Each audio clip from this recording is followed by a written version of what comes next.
코로나19 중앙재난안전대책본부 1차장 박능우 보건복지부 장관입니다. 지금 우리는 코로나19의 전국적인 대규모 유행이 시작될 수도 있는 매우 위태로운 상황에 직면해 있습니다. 지난 15일 국내 발생 환자가 1일 100명을 넘어선 이후 불과 일주일 만에 1일 300명을 돌파했습니다.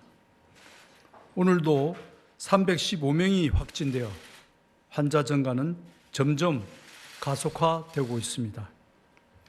10명 내외였던 수도권 이외의 지역도 어제부터 환자 발생이 1일 70명을 넘어섰고 지역도 넓어지고 확산세도 빨라지고 있습니다. 특히 사랑제일교회와 광복절 집회 등에서 비롯된 2차, 3차의 연쇄 감염이 이번 주말부터 본격적으로 확산될 것이며 자칫하면 지난 3월에 대구, 경북과 같은 대규모 확산이 전개될 위험이 그 어느 때보다 높은 상황입니다. 국민 여러분, 지금은 우리 모두의 생명과 안전을 지키기 위해 모든 사회 구성원이 힘을 모아 위기에 대응해야 할 때입니다. 지금의 확산세를 조기에 통제하지 못한다면 대규모 유행으로 번지게 될 것입니다. 이제 우리에게 코로나19 대응에 집중하는 것보다 중요한 것은 없습니다. 정부는 그 어느 때보다도 비상한 각오로 신속하고 과감한 조치를 통해 국민 여러분과 함께 이번 위기를 극복할 것입니다. 정부는 방역 관리를 한층 더 강화하고자 합니다. 내일부터 사회적 거리두기를 전국적으로 2단계로 격상합니다. 기존의 2단계 거리두기가 적용되던 수도권 이외의 모든 시도에 대해서도 2단계 거리두기가 적용됩니다. 구체적인 조치는 현재 수도권에서 실시되고 있는 조치와 동일합니다. 다중이용시설 중 위험도가 높은 클럽, 유흥주점, 노래연습장 등 12종의 고위험 시설은 집합금지 조치가 실시됩니다. 이외 음식점, 목욕탕, 결혼식장 등 사람들의 이용이 많은 다중이용시설에 대해서도 마스크 착용과 전자출입 명부 운영 등의 핵심적인 방역수칙 준수를 의무화합니다. 실내 50인 이상, 실외 100인 이상이 모이는 집합, 행사, 모임에 대해서도 집합금지가 실시됩니다. 학교는 집단 감염이 발생하는 지역은 원격 수업으로 전환하고 그 외 지역도 밀집도를 낮추도록 권고합니다. 실내 국공립시설은 이용 인원을 반 이하로 제한하고 모든 스포츠 행사는 무관중 경기로 전환됩니다. 다만 환자 발생 수와 집단 감염 사례가 작아 방역적 필요성이 떨어지는 일부 지자체의 경우 2단계 거리두기의 조치를 강제보다는 권고 수준으로 완화하여 시행할 것입니다. 전국적으로 강화된 조치에 따라 국민 여러분의 일상과 생업 모두 큰 불편이 있을 것임을 충분히 알고 있습니다. 그러나 지금의 확산세를 막지 못한다면 우리를 기다리고 있는 것은 더 큰 위기일 뿐입니다. 국민 여러분들께서도 정부가 인식하는 상황의 엄중함을 이해해 주시고 적극적으로 협력하여 주시기를 당부드립니다. 이번 조치는 내일 8월 23일 0시부터 시행되며 각 조치별로 행정적 조치와 현장 준비에 소요되는 기간을 유예기간으로 설정하게 됩니다. 상세한 내용은 보도자료를 참고하여 주시기 바랍니다. 각 지자체는 거리두기 2단계 상향 조치가 잘 이행될 수 있도록 철저히 점검하고 지역별 상황에 따라 필요한 방역 조치를 적극적으로 실시하여 주시길 당부드립니다. 이와 함께 모든 환자가 적절한 치료를 받을 수 있도록 병상 확보에 총력을 기울이겠습니다. 현재 중증 환자의 치료 병상과 일반 입원 병상, 경증 환자를 위한 생활치료센터를 신속하게 확충하고 있습니다.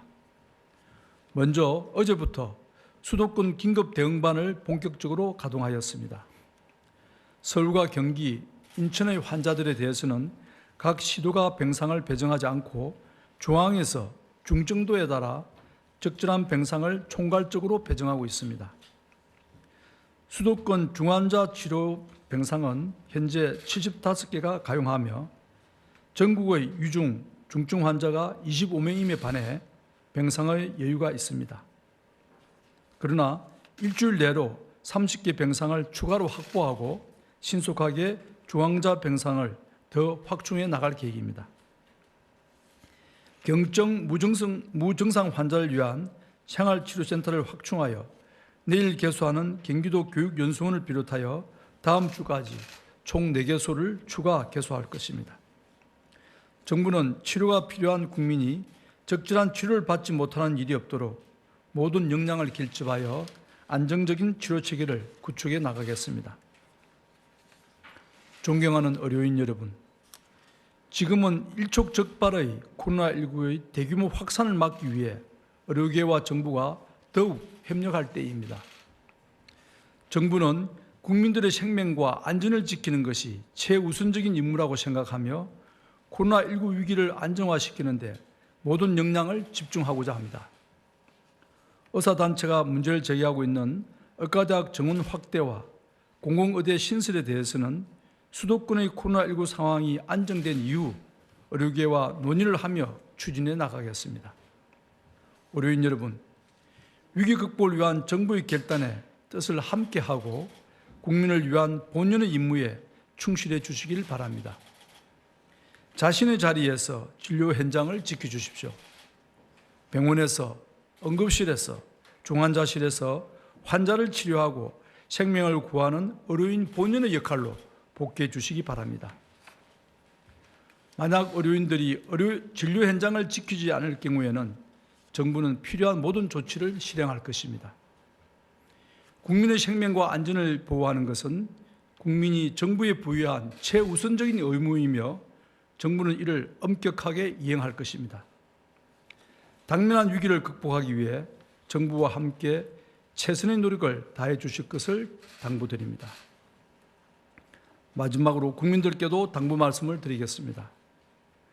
우리는 지난 2월과 3월 대구 경북에서의 확산, 그리고 5월 이태원 클럽을 중심으로 한 유행에 이어 다시금 심각한 위기 상황에 마주했습니다. 지금과 같이 다양한 경로에서 여러 곳으로 전파되고 있는 감염 확산을 차단하기 위해서는 국민 모두의 협력과 실천이 그 무엇보다 필요합니다. 이에 간절히 호소드립니다. 지금은 언제 어디서든 코로나19에 감염될 수 있다는 사실을 기억해 주시기 바랍니다. 모든 국민들께서는 스스로를 그리고 우리 가족과 이웃을 보호하기 위해 방역관리에 만전을 기하여 주시기 바랍니다. 당분간은 꼭 필요한 외출 외에는 안전한 집에만 머물러 주십시오. 불가피하게 외출을 하시더라도 마스크 착용 등 방역 수칙을 철저히 지키고 사람이 많이 모이는 다중이용시설은 방문하지 않기를 부탁드립니다. 지금은 비상한 위기 상황입니다. 방역당국의 조치에 협력하여 주십시오. 진단검사를 거부하거나 정해진 격리 장소를 무단 이탈하고 방역요원에 대해 폭력을 행사하는 등 방역을 방해하는 사례가 발생하고 있습니다. 필수적인 방역 조치에 불응하거나 방해하는 행위는 법에 따라 무관용으로 엄정하게 대응할 것입니다. 우리 모두의 생명과 안전을 지키기 위한 필수적인 조치라는 점에서 국민 여러분의 이해와 협조를 당부드립니다. 이번 주말을 기점으로 대규모 유행이 발생할지 여부는 지금부터 우리 모두가 어떻게 합심하여 대처하느냐에 달려 있습니다. 국민 여러분은 스스로가 방역의 최전선에 자리한다는 책임감을 가지고 자신과 가족을 지키기 위하여 최선의 노력을 다해 주실 것을 부탁드립니다. 의료인 여러분들께서도 본인의 자리에서 소명을 다해 주실 것을 요청합니다. 정부 역시 국민의 생명과 안전을 보호하기 위해 모든 노력을 다하겠습니다. 우리는 반드시 이 위기를 극복할 수 있을 것입니다. 감사합니다.